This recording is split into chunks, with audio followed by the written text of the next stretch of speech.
नमस्कार दोस्तों, आप सभी का स्वागत है आपके अपने YouTube चैनल परमाणुवीर पर। तो दोस्तों, एनपीसीएल के प्लांट ऑपरेटर के एग्ज़ाम के लिए प्रीवियस ईयर क्वेश्चन की अपन सीरीज कर रहे थे। उसका आज ये दूसरा वीडियो है। एक वीडियो मैंने पहले ही प्रोवाइड करा दिया है। जो भी भाई लोग पहली बार वीडियो को देख रहे हैं, पहली बार चैनल पे आए हैं, अपना चैनल को सब्सक्राइब कीजिए और चैनल पे जाके देखिए प्रीवियस ईयर के क्वेश्चंस और पेपर और जनरल साइंस और मैथमेटिक्स के वीडियो मैंने आपको प्रोवाइड करा रखे। इसके अलावा एग्जाम की हर अपडेट मैं आपको दे रहा हूँ, जैसे वैकेंसी निकल रही है आपको डिटेल में बता रहा हूँ, है ना। तो अभी ये प्रीवियस ईयर के क्वेश्चन जो प्लांट ऑपरेटर के लिए अपन ले रहे हैं ना, तो ये फिजिक्स के पहले टॉपिक करवाया है मैंने फिजिक्स का, और ये वाला भी टॉपिक फिजिक्स का है। इसके अलावा केमिस्ट्री के प्रीवियस ईयर क्वेश्चन भी मैं आपको करवाऊंगा, है ना। और मैंने सोचा है कि ये प्रीवियस ईयर क्वेश्चन जो है मैं आपको टॉपिक वाइज करवाऊँ, है ना। तो आज मैंने टॉपिक लिया है ऑप्टिक्स का, है ना। ऑप्टिक्स बहुत बड़ा चैप्टर है। इसमें से जो जो क्वेश्चंस पिछले ईयर पूछे गए हैं, प्रीवियस ईयर पूछे गए हैं, उनमें से मैं क्वेश्चन लेते जाऊंगा टॉपिक वाइज और आपको करवाता जाऊंगा, ठीक है। तो आइए स्टार्ट करते हैं आज का सेशन। तो देखिए, पहला क्वेश्चन अपने पास है, an electric bulb is placed between two plane mirror inclined at 60 degree, how many image will be seen of this bulb. देखिए, एक विद्युत बल्ब 60 डिग्री पर रखे हुए हैं ना, रखे हैं, चुके नहीं है, रखे, यहाँ लिख लेना, रखे दो समतल दर्पणों के बीच रखा गया है। इस बल्ब के कितने प्रतिबिंब दिखेंगे, ठीक है। तो ऐसे क्वेश्चंस आपके बनते हैं, बीआरसी में बनते हैं, एनपीसीएल में बनते हैं, ठीक है। तो आपको ध्यान क्या रखना है इसमें, देखिए इसमें दो चीज़ें ध्यान रखनी है ना। पहला तो आपको सूत्र याद होना चाहिए। इसके लिए कितनी इमेज बनाने के लिए कौन सा सूत्र याद होना चाहिए, 360 डिग्री अपॉन थीटा, जितना भी इसने एंगल दिया है ये वाला सूत्र आपको याद रखना चाहिए ना। और दूसरी चीज इसमें क्या याद रखोगे, दूसरी चीज याद रखोगे इसमें कि यदि ये जो वैल्यू है आपकी, ये आपकी इवन आए या फिर सम आए, इवन या फिर सम बोल लो, सम आए, तो आपको क्या करना है, इसमें से आपको क्या करना है, एक घटा देना है। जो भी इसकी वैल्यू आए, अगर इवन आए या फिर सम आए तो एक घटा देना है ना, ठीक है। अगर यह सम हो तो एक घटा दोगे, यहाँ लिख लीजिए, यहाँ लिखा हुआ है देखो, 360 डिग्री अपॉन थीटा, ये अगर सम पूर्णांक है यानी इवन नंबर है ये वाली चीज़, तो आप क्या करोगे, इसमें से एक घटा दोगे, ठीक है। यानी आपकी इमेज की संख्या जो है आपके ओड में आएगी, ठीक है। अभी ये वाली वैल्यू जो अभी आपको अगर 360 अपॉन थीटा क्या मिले, ओड मिले, वैसे ज़्यादातर क्वेश्चन इसी से पूछे जाते हैं, लेकिन आपको ये चीज़ भी ध्यान रखनी है। यदि ओड मिले तो इसमें क्या होगी, दो सिचुएशन बनेगी ना। पहली सिचुएशन कौन सी बनेगी, पहली सिचुएशन आपकी है कि वस्तु सममित रूप से रखी है, यानी कि जो एंगल बन रहा है ना, ये एंगल, ये थीटा एंगल बन रहा है ना, थीटा एंगल बन रहा है। अभी यदि आपकी जो कोई भी वस्तु है वो यहाँ पर रखी है, कहाँ पर, कि ये जो थीटा है उसको डिवाइड कर रहा है ना, दो भागों में डिवाइड कर रहा है, उस वाली एक्स पे रखी है। कौन सी एक्सेस पर रखी है, जो एक्सेस डिवाइड कर रही है थीटा को दो इक्वल डिवीजन में, ठीक है, या दो इक्वल भागों में डिवाइड कर रही है थीटा को, यानी थीटा बाई 2 इधर रहेगा, थीटा बाई 2 इधर रहेगा, और ये बीच वाली एक्सेस जो है इस पर अगर वस्तु है, तो आपको इमेज की संख्या कैसे निकालनी है, इमेज की संख्या सेम टू सेम वैसे निकालनी है। अगर विषम पूर्णांक है तो भी ऐसे ही करोगे आप, ठीक है, और सम पूर्णांक है तो वैसे भी आप ऐसे कर ही लोगे ना, इस वाले सूत्र से। अभी एक और विषम पूर्णांक वाला सूत्र है, अगर ये वस्तु उस एक्सिस पे रखी है जो बराबर इक्वल भागों में विभाजित नहीं कर रही है थीटा को इक्वल डिवाइड नहीं कर रही है, तो आप कौन सा सूत्र लगाओगे, n is equal to 360 upon theta, यानी विषम पूर्णांक हो, तो अगर विषम पूर्णांक हो और थीटा को दो भागों में डिवाइड नहीं कर रही है ये एक्सेस जिस पर वस्तु रखी है, तो आपको ये सूत्र लगाना है। और बाकी अगर दो भागों में डिवाइड कर रही है ये वाली एक्सेस जिस पर वस्तु रखी है, तो ये क्या करोगे, ये वाला सूत्र लगाओगे। अभी देखो अपना क्वेश्चन क्या है, अपना क्वेश्चन क्या है, एक विद्युत बल्ब को 360 डिग्री पर रखे दो समतल दर्पणों के बीच में रखा जाता है, बल्ब के कितने प्रतिबिंब बनेंगे, तो सूत्र लगाइए। तो इसको मिटा देता हूँ, है ना। देखिए, अभी आपको क्या करना है, इमेज निकालनी है ना।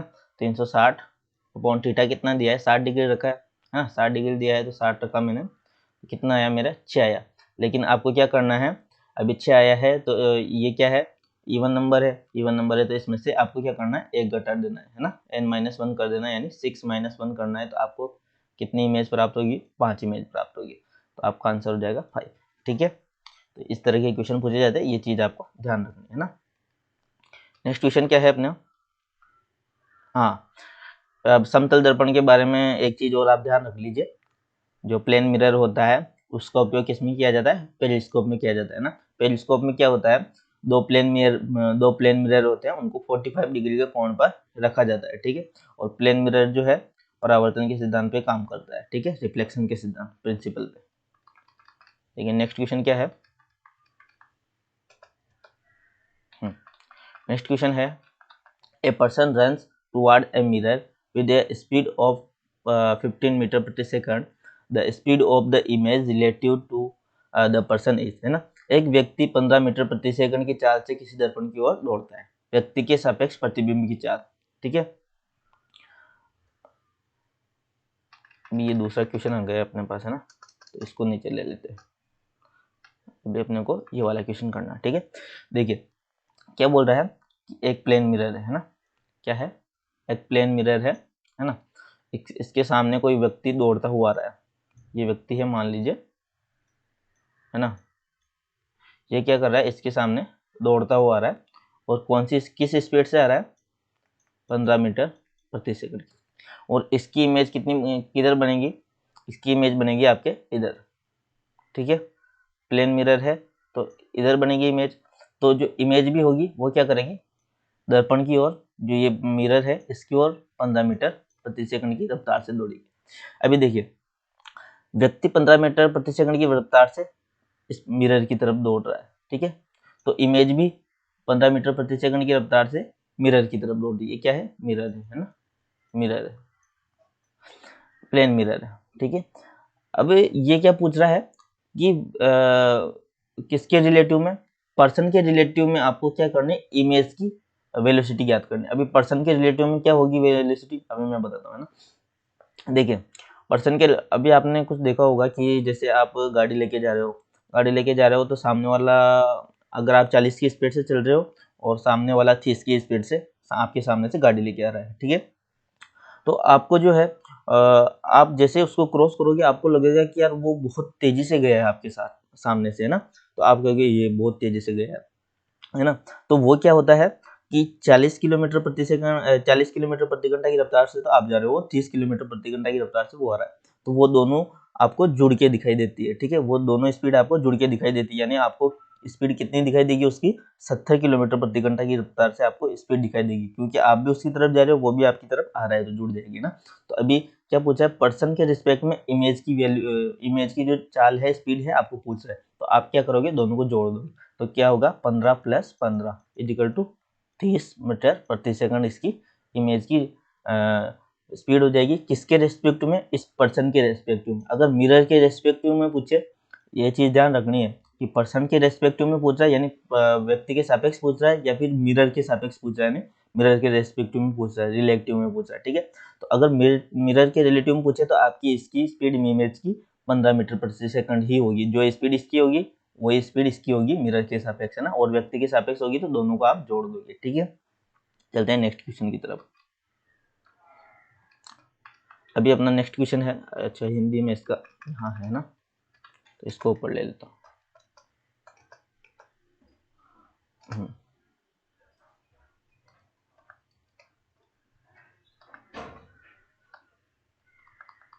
ठीक है, अभी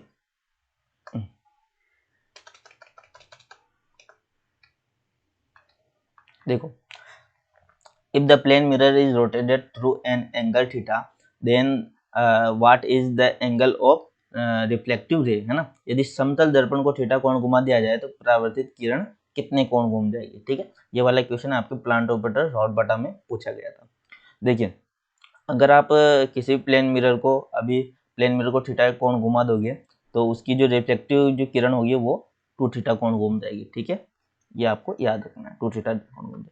अब थीटा की जगह वो कुछ भी वैल्यू दे सकता है, मान लीजिए वो उसने 45 डिग्री दे दिया है ना, तो आपको क्या कर देना, उसमें 90 डिग्री कर देना, डबल कर दोगे उसका। ठीक है, तो अभी चलते हैं नेक्स्ट क्वेश्चन की तरफ। नेक्स्ट क्वेश्चन है, बहुत ही अच्छा क्वेश्चन है ना, बीआरसी में पूछा गया था प्लांटोमेटर में। What is the minimum size of a mirror required by a man of height h to see his entire image, है ना। तो एक h ऊंचाई के आदमी को अपना संपूर्ण प्रतिबिंब देखने के लिए कम से कम कितने बड़े दर्पण की आवश्यकता होगी, ठीक है। तो अगर कोई h ऊंचाई का आदमी है, उसको अपना संपूर्ण प्रतिबिंब किसमें देखना है, दर्पण में देखना है। तो मिनिमम आपको हाइट कितनी रिक्वायर्ड, मैक्सिमम तो कितनी भी हो सकती है, लेकिन मिनिमम हाइट उसकी कितनी होनी चाहिए कि पूरा आदमी उसमें दिख जाए। तो मिनिमम हाइट उसकी होगी, आपकी जो व्यक्ति की हाइट होगी उसका 1/2, ठीक है। यानी व्यक्ति की हाइट अगर 30 मीटर है, 30 मीटर तो क्या होगी यार, है ना। यदि व्यक्ति की हाइट आपके 166 सेंटीमीटर, मान ली 166 सेंटीमीटर है, तो आप कितना बड़ा मिरर आपको चाहिए पूरा उसमें देखने के लिए, उसका प्रतिबिंब यानी इमेज देखने के लिए, इसमें आप क्या कर दोगे, 2 का डिवाइड कर दोगे, ठीक है। 8 3 83 सेंटीमीटर का आपको मिरर चाहिए यानी दर्पण चाहिए, ठीक है। अभी नेक्स्ट क्वेश्चन इसी से रिलेटेड है, लेकिन बहुत अच्छा क्वेश्चन है ना। दोनों में आपको कंफ्यूज नहीं होना, उसमें h/2 करना है, अभी इसमें क्या करना है ना। If a person standing in the middle of A room wants to see the full image of the wall of height h behind him in a plane mirror attached to the front wall, then the minimum size of the mirror should be the size of the wall, ठीक है। तो ये गलत कर दिया मैंने, चलो ठीक है ना। एक व्यक्ति एक कमरे के बीच खड़ा होकर अपने पीछे की h ऊंचाई की दीवार का संपूर्ण प्रतिबिंब सामने की लगे दीवार में दर्पण में समतल दर्पण में देखना चाहे, तो दर्पण का न्यूनतम आकार दीवार के आकार का कितना होगा, है ना। देखिए ये कोई रूम है ना, मान लीजिए ये रूम है, ये रूम की सामने वाली 2 दीवारें हैं ना, दीवारें हैं, ठीक है। अभी ये क्या बोल रहा है, व्यक्ति कहाँ खड़ा है, यहाँ खड़ा है, इनके मिडल में, इनके मिडल में खड़ा है, ये व्यक्ति खड़ा हो गया भाई, है ना। ऐसा व्यक्ति, शानदार व्यक्ति खड़ा हो गया है, ठीक है, दुबला पतला सा। अभी ये क्या बोल रहा है कि ये सामने वाले की दीवार जो है ना, इसकी हाइट मान लीजिए आपके h की जगह वो कुछ भी दे सकता है, ये थ्योरेटिकल में आपको करवा रहा हूँ, है ना। h की जगह आपको 50 60 कुछ भी दे देगा, है ना। आपको केवल ये क्वेश्चन समझना है ना। अभी देखिए ये h ऊंचाई है दीवार की, और ये क्या बोल रहा है, ये पीछे की दीवार हो गई, ये इसकी सामने की दीवार हो गई, ये वाली, है ना। अब इसमें क्या लगा है, एक मिरर लगा है ना। अभी ये बोल रहा है कि ये जो पूरी दीवार है ना, इसका पूरा प्रतिबिंब इसमें देखना चाहता है, ये इसका पूरा प्रतिबिंब इस दर्पण में देखना चाहता है। तो इसकी जो दर्पण की जो हाइट होगी कितनी होगी, ठीक है, दीवार के रिस्पेक्ट में। तो h अगर दीवार की हाइट है, तो दर्पण की हाइट आपकी कितनी होनी चाहिए, जब आपको पूरा दीवार का इमेज दिखेगा, h/3 होनी चाहिए, ठीक है। मान लीजिए दीवार की हाइट आपके 10 फीट है, ठीक है, मान लीजिए 9 फीट है ना, 9 फीट है दीवार की हाइट, और आपको इमेज कितना लाना पड़ेगा, उसके लिए आपको इमेज लाना पड़ेगा h/9/3 कर दीजिए, ठीक है, तो 3 फीट, ठीक है। क्वेश्चन समझ में आ गया, दोनों में कंफ्यूज नहीं होना है ना, अच्छे क्वेश्चन है दोनों। अभी देखिए एक और क्वेश्चन है, बहुत ही शानदार है। An object is placed at a distance of 0.5 meter from a plane mirror. The distance between the object and the image है ना।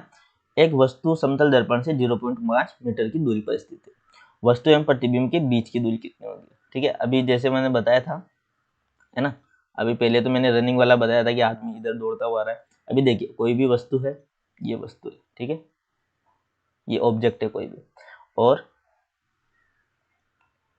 ये कोई भी ऑब्जेक्ट है, ये दर्पण से कितनी दूर है, 0.5 मीटर, ठीक है। तो इसकी जो इमेज होगी प्लेन मिरर में, इसकी इमेज क्या होगी, उतनी ही दूरी पर स्थित होगी, ठीक है, 0.5 मीटर पर, ठीक है। तो अभी देखिए ये जो वस्तु है मिरर से 0.5 मीटर की दूरी पर है, तो इसकी इमेज भी मिरर से, इसको समझना थोड़ा, है ना। किससे है, इसकी इमेज मिरर से 0.5 मीटर दूरी पर, वस्तु मिरर से 0.5 मीटर दूरी पर है, तो इसकी इमेज भी मिरर से 0.5 मीटर की दूरी पर। अभी ये क्या पूछ रहा है, वस्तु एवं प्रतिबिंब की दूरी, distance between the object and image, है ना। तो इन दोनों के बीच की दूरी आपको पूछ रहा है, तो कितनी होगी, देख लीजिए, आप ही देख लीजिए, दोनों को जोड़ेंगे तो क्या आ जाएगा, 0.5 मीटर 0.5 मीटर, 1 मीटर आ जाएगा आपके आंसर, ठीक है। तो बहुत ही आसान सा क्वेश्चन है, केवल समझने वाली बात है, ठीक है। ऐसे क्वेश्चन पूछे जाते हैं, पूछे गए हैं। नेक्स्ट क्वेश्चन है a virtual image larger than the object can be obtained by, ठीक है। यानी वस्तु से बड़ा आभासी प्रतिबिंब किसके द्वारा प्राप्त किया जा सकता है, तो वो हो गया आपके अवतल दर्पण यानी कॉनकेव मिरर से, ठीक है। ये क्वेश्चन ध्यान रखना है, बहुत सी बार पूछा गया क्वेश्चन, ठीक है। वस्तु से बड़ा आभासी प्रतिबिंब किसके द्वारा प्राप्त किया जा सकता है, अवतल दर्पण यानी कॉनकेव मिरर द्वारा, है ना। अभी देखिए अवतल दर्पण के उपयोग देख लेते हैं, है ना। अवतल दर्पण के उपयोग किसमें होता है, सौर फर्नेस यानी सौर भट्टी में, ठीक है। हिंदी में लिखे तो सौर भट्टी में इसका उपयोग किया जाता है अवतल दर्पण का। इसके अलावा दाढ़ी बनाने में यानी शेविंग करने में, और दांत, कान और नोज यानी नाक, यानी टीथ, ईयर एंड नोज, जो चिकित्सक होते हैं वो इनको देखने के लिए इसी का उपयोग करते हैं अवतल दर्पण का, ठीक है। इसके अलावा टॉर्च जो लाइट होती है, टॉर्च या सर्च लाइट, उसमें भी अवतल दर्पण लगा होता है। वाहनों की जो हेड लाइट होती है, सामने वाली लाइट जो चलती है ना वाहनों की, इस प्रकार से होती है, ठीक है। इस प्रकार से होगी, जहाँ पर बीच में लाइट लगी होगी तो क्या होगा, लाइट चलेगी तो ये क्या होगा, ऐसे होकर ये इस तरीके से लाइट आपको दिखाई देगी, ठीक है। आगे की जो हेडलाइट होती है वो आपकी वाहनों में अवतल दर्पण लगा होता है ना। इसके अलावा परावर्तक जो दूरबीन होता है उसमें भी अवतल दर्पण लगा होता है, ठीक है। अभी नेक्स्ट क्वेश्चन अपने पास क्या है,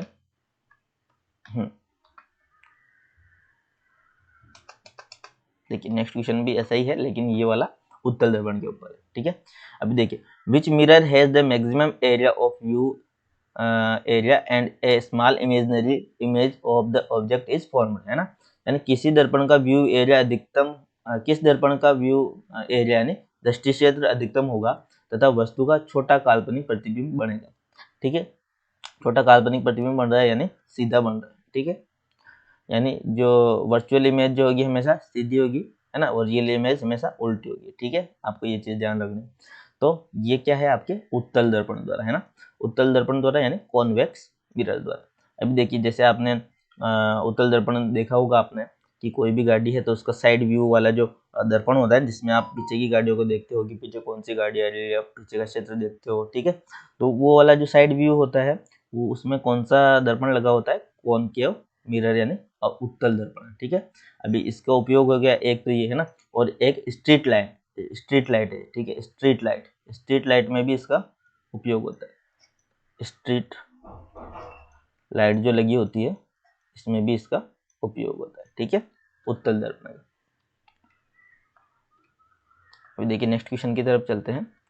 अच्छा क्वेश्चन है एक, है ना, ऐसे क्वेश्चन पूछे गए हैं पिछली बार।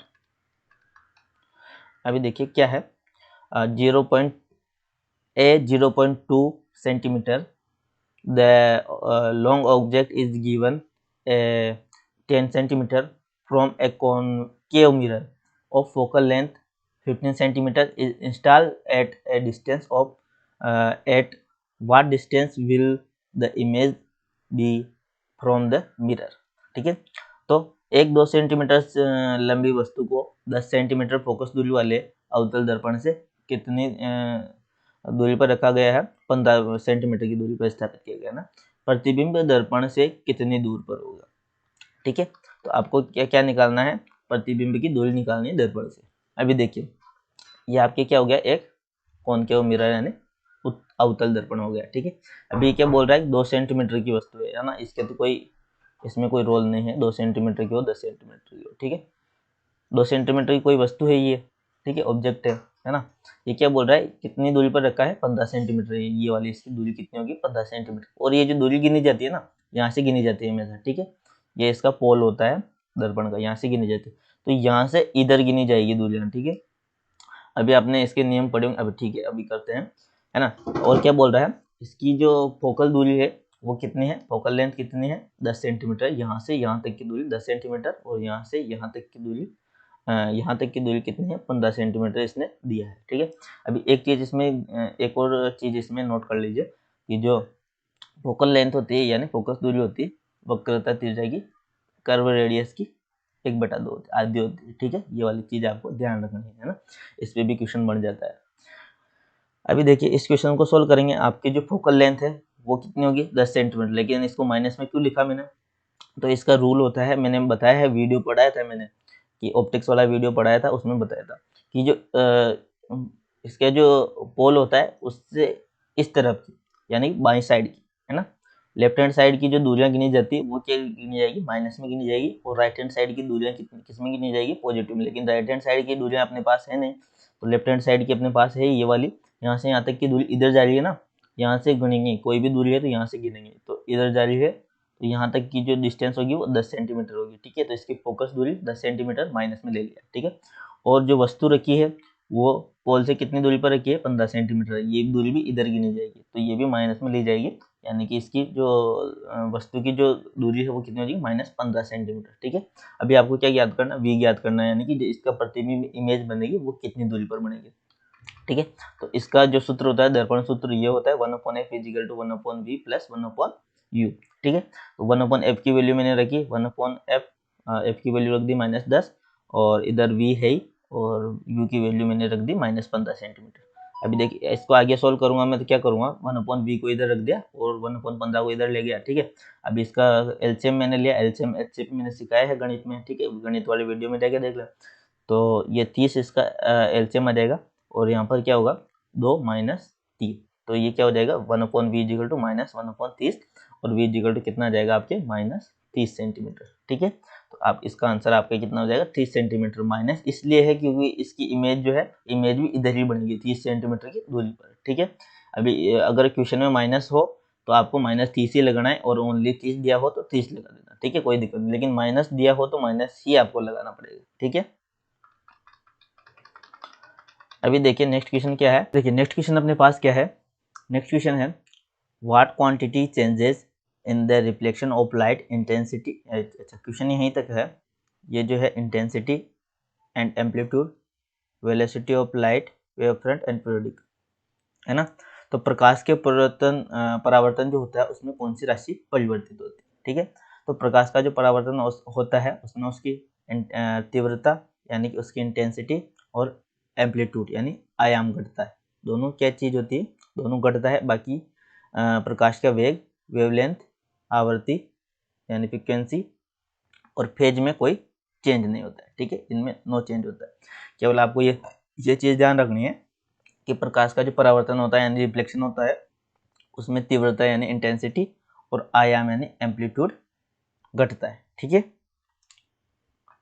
नेक्स्ट क्वेश्चन है in refraction of light which quantity changes wavelength, ठीक है, यहाँ तक क्वेश्चन है। आगे क्या है, वेवलेंथ एंड वेलोसिटी इंटेंसिटी, ये थोड़ा सा हटा दीजिए इसको, है ना, ये क्वेश्चन है, ठीक है। तो क्या है, वेवलेंथ, वेलोसिटी, ठीक है। तो प्रकाश के अपवर्तन में कौन सी राशि बदलती है, तो आपकी क्या होता है, तरंग दैर्घ्य और वेग दोनों चेंज हो जाता है। प्रकाश के अपवर्तन में क्या होता है, तरंग दैर्घ्य और वेग दोनों बदल जाता है। इसके अलावा फ्रीक्वेंसी में कोई भी चेंज नहीं होता है, फ्रीक्वेंसी और फेज लिख लीजिए, फेज और फ्रीक्वेंसी में कोई, कुल मिला के बात यह ध्यान रखनी है आपको कि अपवर्तन में तरंग दैर्घ्य और वेग यानी वेवलेंथ और वेलोसिटी दोनों चेंज होती है, ठीक है। नेक्स्ट क्वेश्चन अपने पास क्या है, एक क्वेश्चन है न्यूमेरिकल है, बहुत अच्छा न्यूमेरिकल है। The frequency of a light in substance is 4 × 10⁻14 hertz and the wavelength is 5 × 10⁻⁻7 metre. Then the reflective index of the substance is, किसी पदार्थ में एक प्रकाश की आवृत्ति 4 × 10⁻14 हर्ट्ज है, ठीक, तथा तरंग दैर्घ्य जो है 5 × 10⁻⁻7 मीटर है। तो इसका अपवर्तनांक आपको ज्ञात करना है। देखिए अपवर्तनांक का सूत्र क्या होता है, प्रकाश का वेग बता किसी माध्यम में प्रकाश का वेग। देखिए प्रकाश का वेग घटेगा अभी देखिए सघन माध्यम में जाएगा, विरल माध्यम में जाएगा, तो सघन माध्यम में जाएगा तो प्रकाश का वेग क्या होगा, घटेगा। अभी मैंने बताया था कि अपवर्तन होता है उसमें प्रकाश का वेग घटता है, तरंग दैर्घ्य भी घटता है, ठीक है। तो जो प्रकाश का वेग होगा किसी माध्यम प्रकाश मतलब वैक्यूम में प्रकाश का वेग बटा किसी माध्यम में प्रकाश का वेग, तो ये जो जो प्रकाश का वेग है वो बटा किसी माध्यम में प्रकाश का वेग, ये क्या होगा आपके अपवर्तनांक हो गया, ठीक है। और प्रकाश के वेग जो किसी माध्यम में वेग होता है उसका सूत्र और क्या हो सकता है, और हो सकता है आवृत्ति इंटू वेवलेंथ, ठीक है, यानी फ्रीक्वेंसी इंटू वेवलेंथ, यानी आवृत्ति इंटू तरंग दैर्घ्य को हम इसके वेग में लिख सकते हैं, वेग इज इक्वल टू आवृत्ति इंटू तरंग दैर्घ्य, ये होता है सूत्र, ठीक है। तो इसको क्या करूंगा, v की जगह पर f इंटू लेमडा लिख लिया मैंने, ठीक है। अब c की वैल्यू यहाँ लिख दूंगा मैं 3 इंटू 10⁸ सभी को पता है प्रकाश की 4 है ना, बटा f की वैल्यू कितनी दी है, आवृत्ति कितनी दी है 4 इंटू 10⁻14, और आपको वेवलेंथ यानी तरंगदैर्घ्य कितनी दी है 5 इंटू 10⁻⁷, ठीक है, रख दिया। अब इसको सोल्व करूंगा मैं तो क्या आएगा 1.5 मेरा आंसर आ जाएगा, ठीक है। और इसकी कोई यूनिट होती नहीं है ना, इसकी कोई यूनिट नहीं होती है, और ये डायमेंशन लेस होती है ना, इसकी कोई इकाई नहीं होती है, और विमाहीन ये राशि होती है। नेक्स्ट क्वेश्चन है, बहुत अच्छा क्वेश्चन है। अभी मैंने बताया था अगर आपको ध्यान से पढ़ा हो तो ये क्वेश्चन आप आसानी से कर पाओगे। वो पिछले 2 क्वेश्चन कराए ना अभी, अपवर्तन और वो परावर्तन वाले है ना। Which property of a light ray remains unchanged when it passes from air to water, velocity, amplitude, wavelength, frequency and phase, है ना। अभी क्या पूछ रहा है, जब एक प्रकाश किरण वायु से पानी में जाती है तो उसका कौन सा गुण अपरिवर्तित रहता है। अभी ये क्या है आपके ऑप्शन है, ठीक है, ये ऑप्शन है, इनको आंसर मत समझ लेना है ना, ये क्या है आपके ऑप्शन से, ऑप्शन दिए यहाँ से यहाँ तक ऑप्शन दिए है ना, आंसर मत समझ।